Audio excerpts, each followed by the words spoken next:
पर जलाया, मैंने हारन दबाया फिर डी पर जलाया। हट जाएगा तो बोल तेरा क्या जाएगा।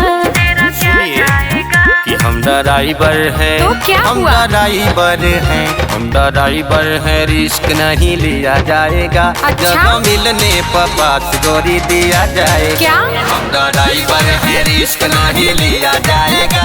जगह मिलने पर पास गोरी दिया जाएगा।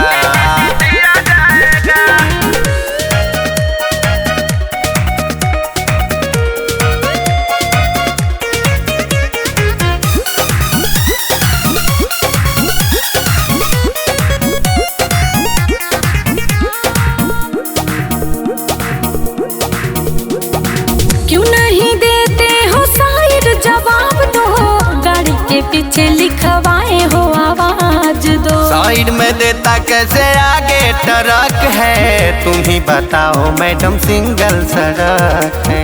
वो सब मैं नहीं जानती। लाचारी थी भाई। क्यों नहीं देते हो साइड जवाब दो, गाड़ी के पीछे लिखवाए हो आवाज दो। साइड में देता कैसे आगे ट्रक है, तुम ही बताओ मैडम सिंगल सड़क है। तुम ही बताओ मैडम सिंगल सड़क है। मैंने जोर से चिल्लाया, मालूम है, तुझे ध्यान भी दिलाया। पता है भाई। मैंने जोर से चिल्लाया, तुझे ध्यान भी दिलाया। हट जाएगा तो बोल तेरा क्या जाएगा। अरे तो क्या करें, हम ड्राइवर हैं, हम ड्राइवर हैं, हम ड्राइवर हैं, रिस्क नहीं लिया जाएगा।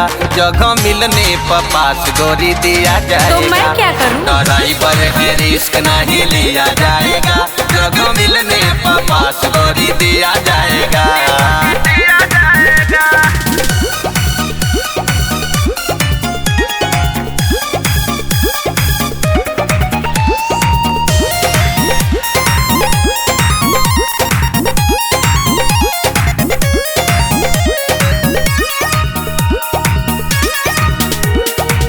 धूल उड़ाते हो इसमें क्या शौक है, चलते हो ऐसे जैसे बाप की सड़क है। करती हो किच किच न सुनती हो बात को, समझा करो जी जरा मेरे हालात को। समझा करो जी जरा मेरे हालात। सुनो, धूल उड़ाते हो इसमें क्या शौक है, चलते हो ऐसे जैसे बाप की सड़क है। करती हो किच किच न सुनती हो बात को, समझा करो जी जरा मेरे हालात को।